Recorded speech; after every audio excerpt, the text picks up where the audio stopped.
అన్న నాకు ప్రతిస్పందన అని 7 నుంచి 10 నిమిషాలు అన్నారు. కవిత్వమైన చదువు లేదు మాట అయినా ఏదో నీ ఇష్టం అని చెప్పారు కాబట్టి నేను పోయిటరీ చదువుదామని అనుకుని వచ్చాను. శివసాగర్ గారి గురించి వింటూ ఉంటే అదేదో చాలా ఎమోషనల్గా అనిపిస్తూ ఉంది.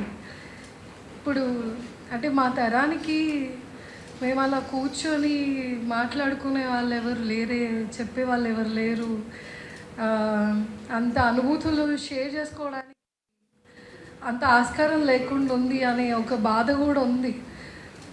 ఇంకొంచెం స్వార్థం కూడా అంటే ఏమనిపిస్తుంది అంటే ఉండుంటే నేను కూడా నా కవిత్వం వినిపించుండేదాన్ని కదా అది ఉంటుంది కదా ఒక అంటే అంత సెల్ఫ్లెస్గా అంత సత్యవంతంగా ఉండడం అనేది కూడా అందరికీ కాని విషయం.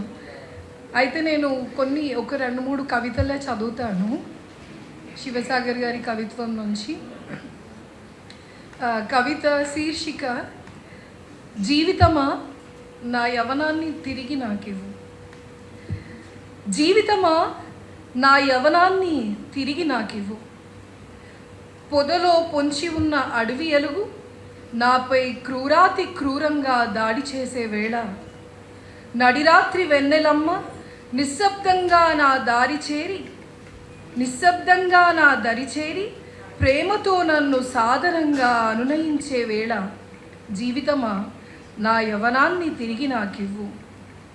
జీవితమా నా యవనాన్ని తిరిగి నాకివ్వు. జీవితానికి మరణానికి మధ్య నన్ను హలో అని పలకరించే సరిహద్దు రేఖ మీద పసిపాప లాంటి వృద్ధాప్యంలో నిబ్బరంగా నిలబడి చిరుగాలి సితారా సంగీతాన్ని పలికించే వేళ, పలవరించే వేళ, జీవితమా జీవితమా నా యవనాన్ని తిరిగి నాకివ్వు. ఇంకొక ఇది కవిత ఇప్పుడున్న సందర్భాలకి సరిపోతుంది అనుకొని ఎంచుకున్న కవిత. నేను జాఫ్నాలో చనిపోయాను. కవిత శీర్షిక నేను జాఫ్నాలో చనిపోయాను. ఆకాశం కర్మాగారంలో నడిరాత్రి నక్షత్రాల ఆకస్మిక సమ్మె. ఆకాశం కర్మాగారంలో నడిరాత్రి నక్షత్రాల ఆకస్మిక సమ్మె. లంగరు వేసిన నావలో విలపిస్తోన్న 100 కళ్ళ కన్నీటి విస్ఫులింగాలు. జాఫ్నా పెదాల మీద పదాలు ప్రశ్నించే శవాలు. జాఫ్నా జాఫ్నా ఓ జాఫ్నా, రాత్రి పీతిరి గద్దలా ఎగిరే వేళ నీవొక మందు పాతరవై పేలితే నాకు తెలియకుండానే నేను చనిపోయాను. నేను జాఫ్నాలో చనిపోయాను. ఇప్పుడు ఏమనుకుని ఏం లాభం? నేను చనిపోయాను.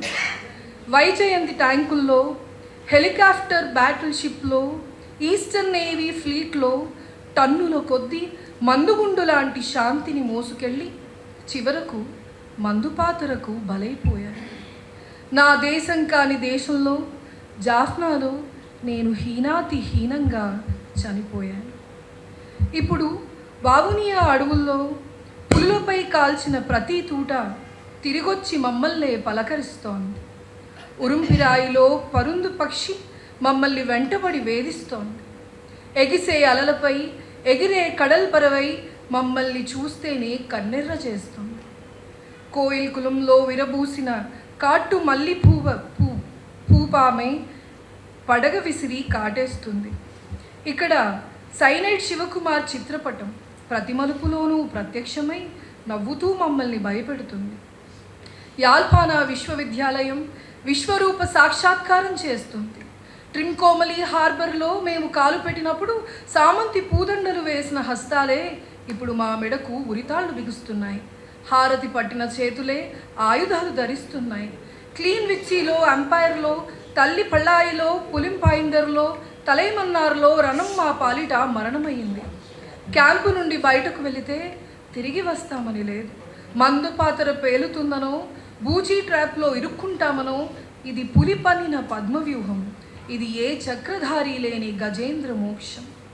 ఇప్పుడు ఏమనుకొని ఏం లాభం? నేను చాచిన మృత్యుహస్తాన్ని ముద్దు పెట్టుకున్నాను.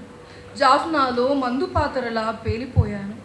యుద్ధం మోసకారి, మృత్యువు బందిపోటు, రణం మరణంతో కుమ్మక్కై నా అనురాగాల నయాగారాలను పుటుక్కున తుంచేసింది. నేను అస్తిత్వం లేని అనాథుణ్ణి, తిరగబడే సమాధిని. నేను అస్తిత్వం లేని అనాథుణ్ణి, తిరగబడే సమాధిని. చనిపోయిన వాణ్ణి చనిపోక తలకు మించిన ఆలోచనలెందుకని నిష్ఠూరాలాడకండి. ఈ యుద్ధం ఏం తెచ్చింది, ఏమిచ్చింది?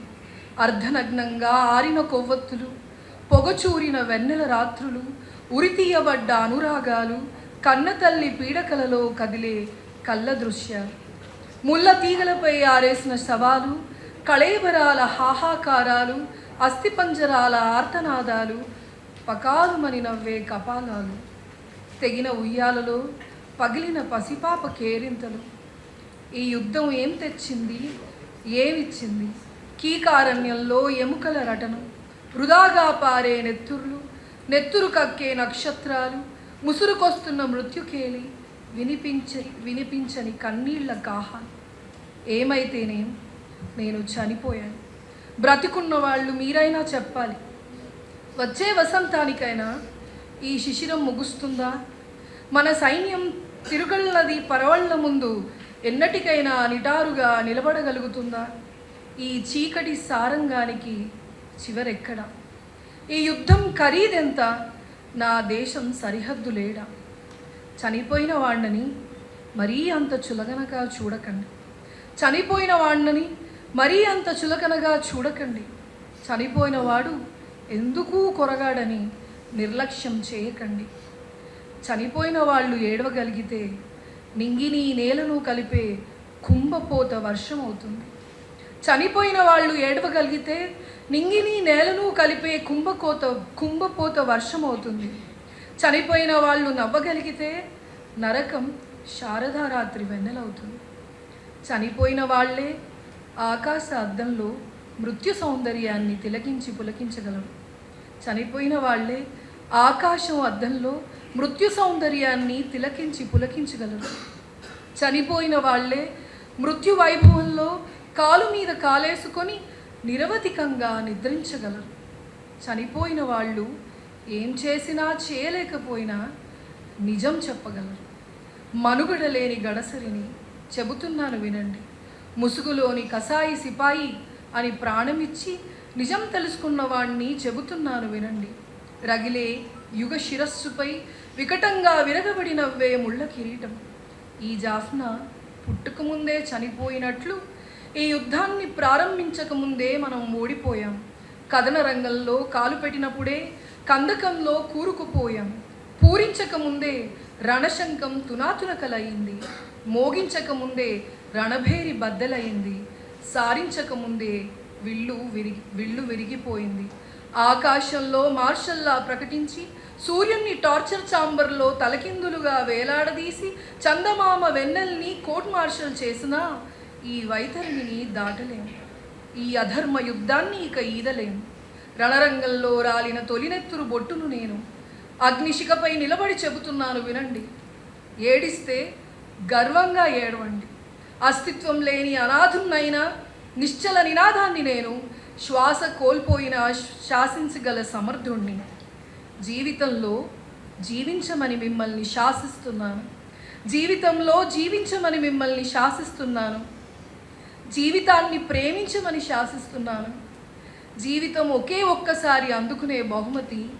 దాన్ని నాలా పరాన్న బుక్కుల కోసం, శవాన్న భోక్తుల కోసం వృధా చేయరాదని శాసిస్తున్నాను.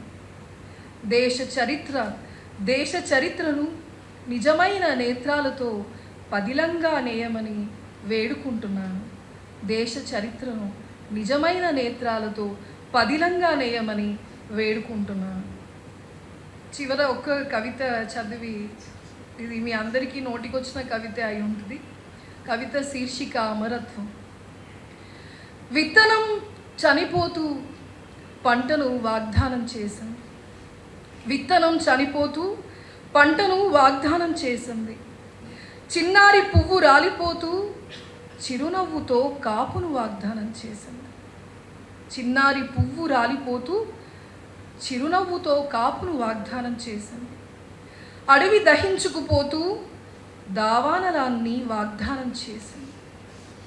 సూర్యాస్తమయం చేతిలో చేయి వేసి సూర్యోదయాన్ని వాగ్దానం చేసింది. అమరత్వం రమణీయమైంది. అది కాలాన్ని కౌగిలించుకొని మరో ప్రపంచాన్ని వాగ్దానం చేసింది. అమరత్వం రమణీయమైంది. అది కాలాన్ని కౌగిలించుకొని మరో ప్రపంచాన్ని వాగ్దానం చేసింది. Thank you.